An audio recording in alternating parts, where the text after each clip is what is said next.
Hello, my name is Dave Gunter. Today we're going to talk a little bit about removable media in the OT space.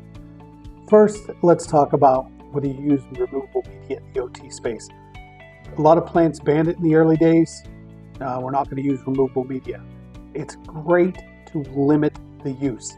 I mean limit the use. Only use it for when you need it and what you need. Define those use cases. And when you use it, make sure you use it in a secure manner and make sure what you're using is secure. We're going to talk a little bit about that today. We're going to talk about what the types of removable media are. There's removable media out there that is memory cards, SD cards, MMC cards. Those are all those small cards.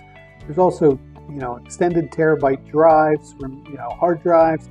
There's USB flash drives. There's a host of removable media, and I'm sure you're all familiar with this. There's also devices that can act like removable media. You have configuration files that are stored on purpose-built devices that are used to configure transmitters or flow computers or things like that. You really need to secure those tools. They're purpose-built. They'll communicate with your transmitters or your flow computers or whatever it may be, or your mag meters. You need to make sure that they are secure in a maintenance locker. You need to make sure they're always up to date with the manufacturer's recommendations and patched. Same thing goes with even DVMs. There's some DVMs out there, digital voltmeters now, that can download what the measurements were and so on and so forth. You really want to make sure that those devices are all secure and kept in a maintenance locker and kept up to date with the vulnerabilities or things from the manufacturers. You also have worker mobility stuff. You have tablets out there that folks use to make the rounds, or smartphones that are company assigned. Those devices also keep them up to date from a vulnerability standpoint, keep them patched, keep them secure, and don't download things or upload things unless you absolutely have the use case defined and you understand what that is. So we talked a little bit about the different types of removable media and the devices that also have the ability to up and download files. We're going to talk a little bit about some of the use cases. When would you use this?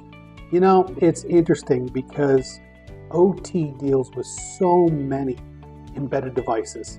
Like we talked, the flow computer, the transformer or transmitters, the trips. You could have a host of devices that are embedded devices. Some of the switches.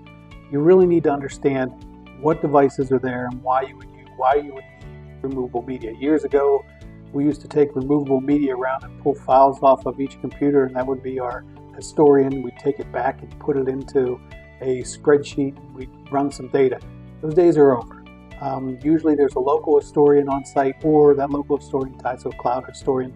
So the days of the process engineer needing to pull data from the devices should be limited, and you really shouldn't be using that as a standard way to use removable media or a method of business.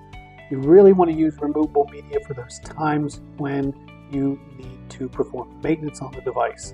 You need to do a patch. You need to make sure that you do a backup or a recovery on a device that's out in the field. It may be air gapped, but you still need to make sure you have it backed up. There may be some file transfers or some driver updates and things you need to do. So there is a use case for it, but you have to make sure that you use it in the correct context. Now let's talk about secure removable media and what that means. First off, you really need to understand what is a secure removable media. What is that? We talked about those different types, but let's talk about a USB port, or let's talk about a USB drive. You don't want to use the one you got at the conference. That's the old school way. We all used to do that. Unfortunately, it's not the right thing to do. You really need a removable media. Let's say it's a flash drive or a terabyte drive that is issued by the company you work for. It's tracked as an asset. It is encrypted. It has a keypad for password to even enter it, and it's assigned to you or it's assigned to a pool, and it's kept in a secure location when it's not in use.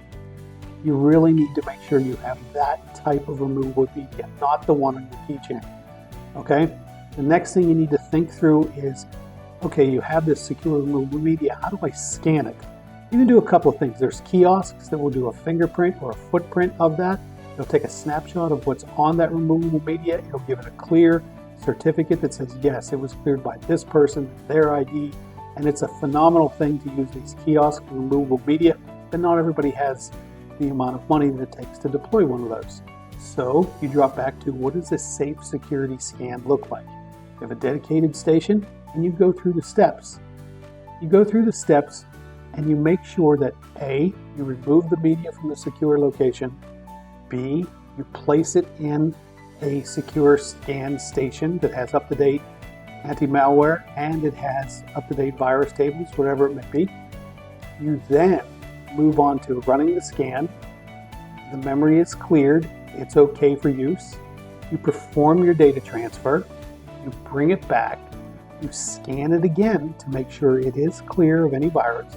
And then you move it on to wherever you're going to take the data. Transfer it to that. You bring it back.